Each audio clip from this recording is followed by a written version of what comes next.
Hello, christplace Church. I know that you are struggling in this season just like I am. You've got work and you're juggling home and how to take care of these kids and doing this whole school from online thing. And I know it's not an easy season right now, but I've got a word of encouragement I want to send you. You got this. I know you got this because I'm struggling right alongside of you, but I'm praying for you and I'm praying for this season that we have right now. Church, let me say that God has uniquely given us this opportunity to take some much needed rest. Let me tell you something about myself.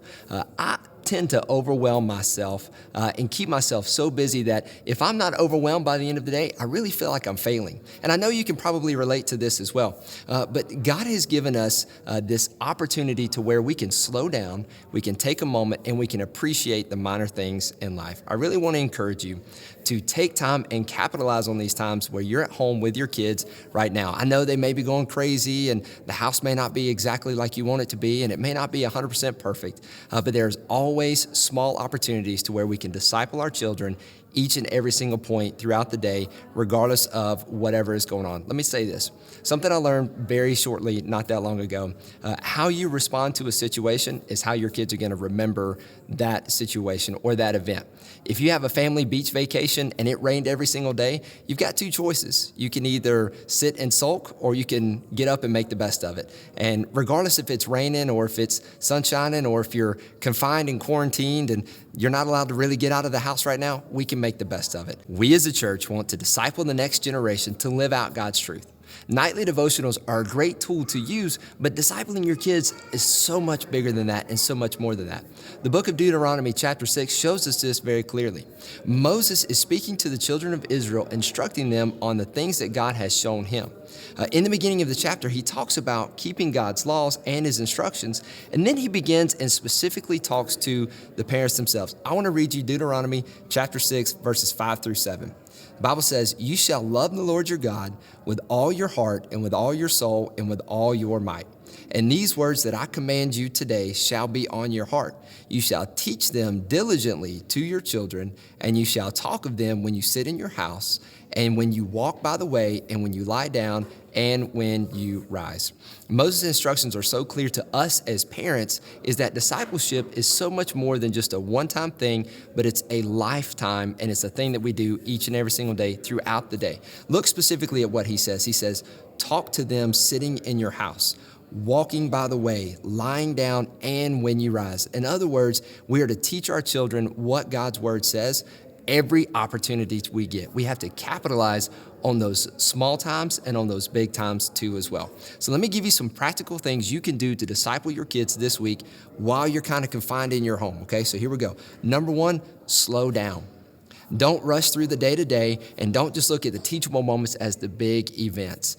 Those are big key moments in their life, and they're very formidable, but you'd be so surprised at what a child remembers and what they recall just by how you act throughout the day. So look at those small day-to-day little things and make the most of it. If you're confined at home, great, bake some cookies, do something, teach them along the way, and while you are doing that activity, doing that craft, teach them what God's word says. Number two, be all there. This is one I get really guilty of because I think I'm constantly thinking about the things I'm supposed to do the next day, or I get home and I've got a lot of other things that I need to finish because I need to finish throughout what I've done that day. But put that stuff aside. Sometimes you have to do those things, and I understand that, but put those things aside and be all there with your kids. The third thing is stay close and stay clean. One of the biggest things that stands out to me about this specific passage is that Moses begins speaking to the people of Israel. He begins speaking to the parents, and then he tells the parents to go and to speak that to their kids. So it's on us as parents to stay close and to stay clean. We have to read our Bible every day and do exactly what the book of James tells us to do, and that is to meditate on it day and night. That word meditation means to literally let it get into your heart, let it to continue to live it out, and to just continue to meditate on it every chance and every opportunity you get. Number four, talk about the Bible. This is one thing that we do a lot as pastors. Just about every situation that you have at home has a biblical application. Talk about the Bible. It's not just something to read it, but you also want to talk about it and to teach it to your kids as well. You always want to talk about it. One of the things that I want to really encourage you to do is always point your kids to Jesus. Listen, I'm not perfect. I'm not the perfect parent.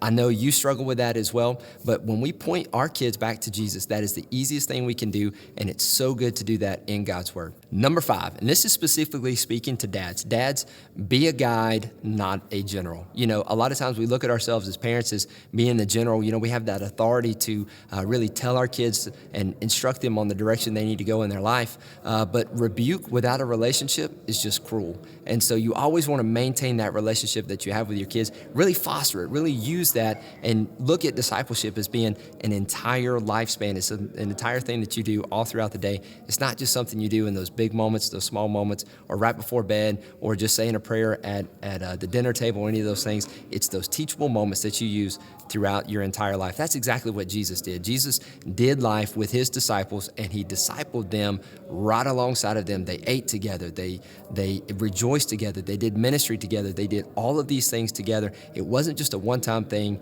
It was an entire process that they did. And that's what we have to look at with us as parents as well. So I love you, church. I'm praying for you as we partner together to continue to disciple our children, especially during this chaotic time, and we can always point back to Jesus.